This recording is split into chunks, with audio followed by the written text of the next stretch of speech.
So as we get halfway through the season, the European rankings for the leagues, the teams, etc. has been announced, so let's check that out. This is just an intro, you better believe it. Jesus, that was bad. Well, welcome to the series. So welcome to today's episode. Hopefully you are all well. If you are enjoying the episode, make sure you do go down and drop a like on the video. Subscribe to the channel if you are new here. And if you have been enjoying this content all the way through, please make sure you do go down. If you do have the ability, I do have links to Patreon, etc. below to just help the channel out and help me convince the wife it's a good idea for me to spend our Saturday morning recording when she could have me doing other things. So let's have a look at how it's been going. First off, shall we? So, schedule screen. There's been some comments in the past that maybe the reason we are so inconsistent is because of how young our squad is. That's definitely came to bear this season. So, it's been very, very hit and miss. So, we start with the 1-0 victory over Valerenga. We then lost to Bran 1-0, which was very disappointing. And one thing I would point out is we did get an injury to Sotte, who has been out for 4 to 5 months now. So he's been missing for the rest of this whole season so far, which is a bit upsetting because I did have plans to use him. That was followed up with a 1-0 draw against Werder Glimt, the champions Werder Glimt, and they didn't even score. We got the own goal. We then beat Ollesund 4-0. Before we beat Stabæk 2-0, and at that point, yeah, okay, it was a blip against Bran, we turned things around. That was followed up with a very, very lacklustre defeat against Lillestrøm. We then lost away in Molde, which isn't the worst result. That Lillestrøm one was the kick in the teeth. We then played Jerv 1919 and beat them 4-1 in the first round of the Cup before beating Odds 1-0 in between another Cup game against HamKam where we got a 3-1 victory. And we've just lost to Osana 3-1, and that sums it up, to be honest. You start to turn things around, start to look good, and then we're slipping up against really poor teams. So at the minute, after 9 games played, we won 4, drew 1, lost 4 with a +3 goal difference. We have 13 points.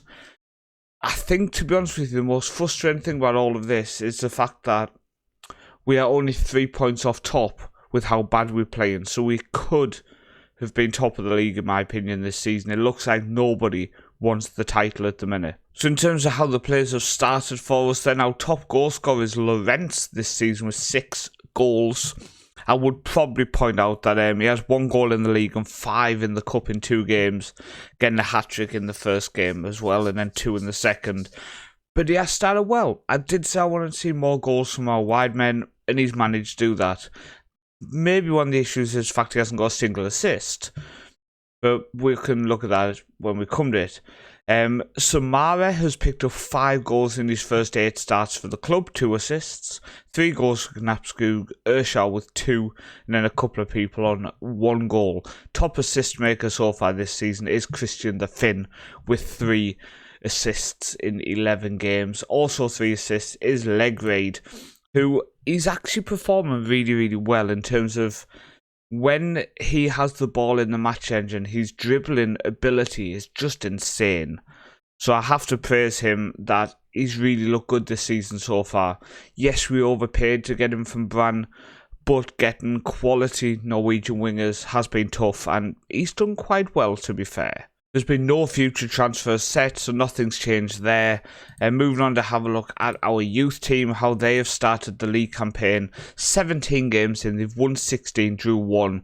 So we are still by far the best team in the regional division.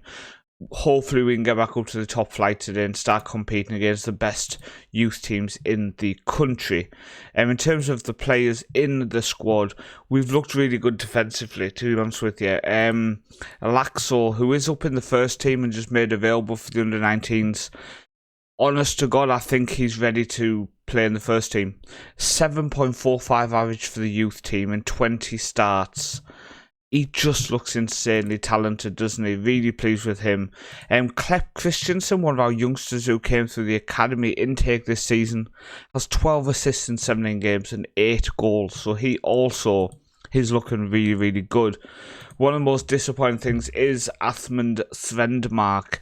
Unfortunately, has picked up a long injury, so he's only started 4 games this season. I'm not sure when he's back, or another couple of months till he's back as well. Bit upsetting, but I still have a lot of faith he could turn into a really good striker for us, and someone who I think we're probably going to look at using in the next couple of years, especially in cup games, just getting him some football in the first team, just seeing if we can develop him just a little bit. So let's have a look at the rankings and see how things are going. So the Elite Syrian, the top division in Norway, has moved up to rank 13th from 14th last season. So we're just behind Scottish Premier League, the Belgian Pro League, the Admiral Bundesliga from Austria, and then the Danish League there is in 9th. So I would like to get in the top 10 in the next couple of years. I think that's the next step for that, getting into the top 10.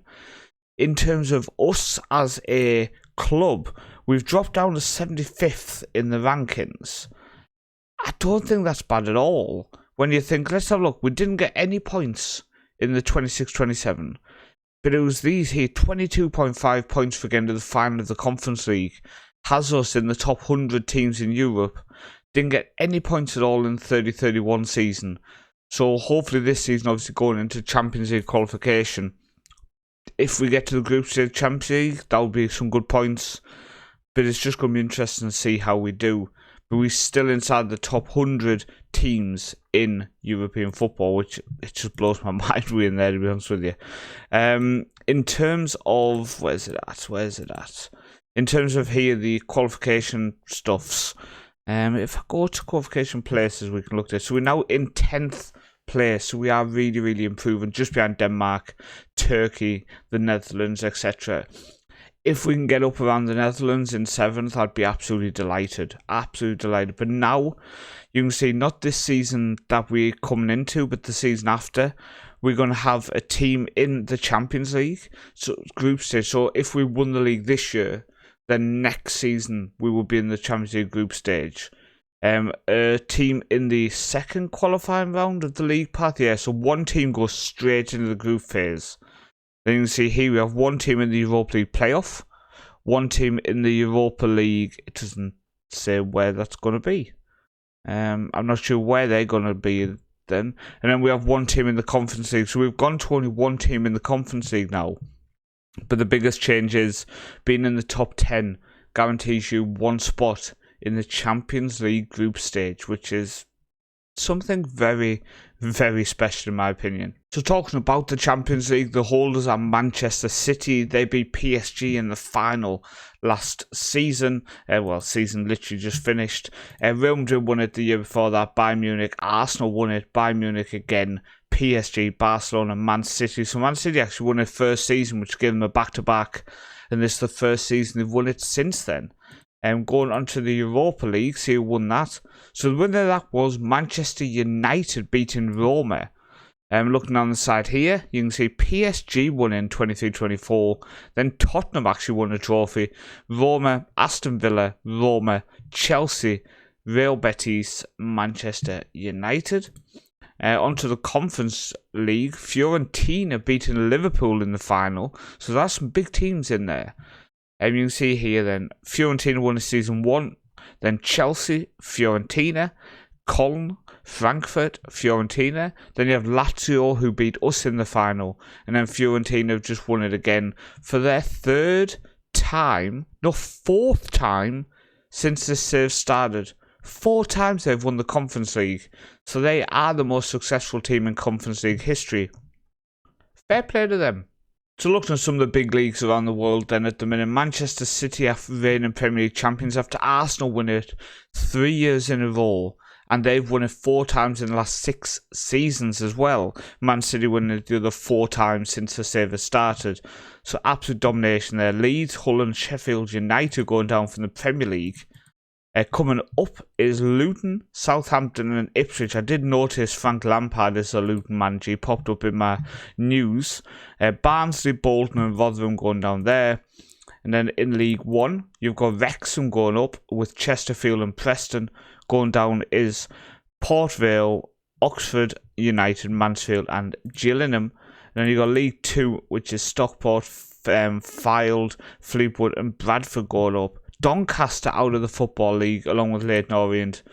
In terms of the National League, Chester and Dulwich Hamlet going up. Dulwich Hamlet going up into the Football League with Wellstone, Altrincham, St Albans and Kings Lynn going down.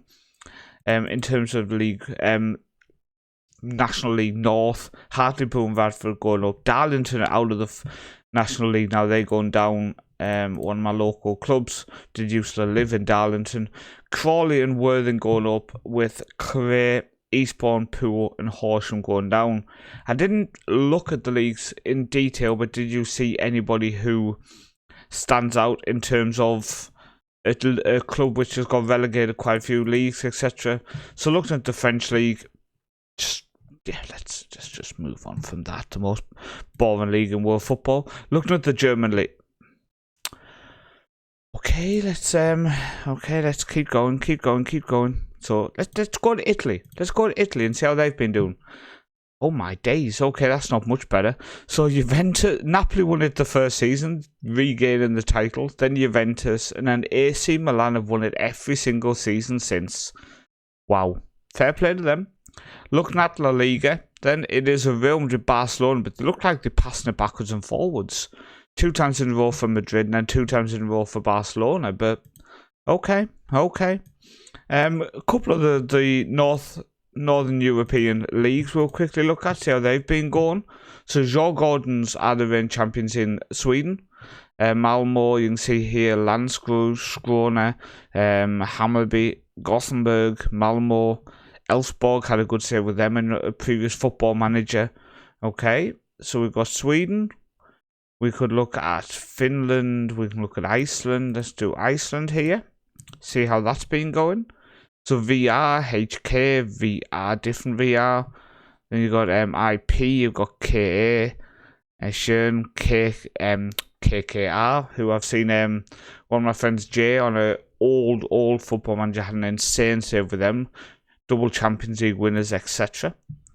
And finally, looking at Finland, how's that been going? Honka, HJK, SJK, Haka, Honka, Haka, HJK. It's very, very mixed over in Finland. I think finally we will look at Denmark. So let's have a look, see how the Denmark league's been going. So you can see here, Northland are the champions, and they won it the last 3 years in a row. Copenhagen, Northland, Copenhagen, Midtjylland winning it season 1. So Northland really have started to be the powerhouse in Danish football. I mean, they do have an insane academy. So fair play to them. Now, when we talk about insane academies, etc., you can see our stuff has improved. And we now have a 18 rating, 4.5-star superb training facilities. And we have 3-star, 12 rating youth facilities. And we now have a 12 rating, 1-star, which is a bit weird. 12 rating, shouldn't that be like 3-star? But whatever, youth recruitment. So I would like to keep that improving. Junior coaching, they just keep refusing it at the minute. And when we go to meetings, I say, please improve it. Completely refuse, which is a bit upsetting.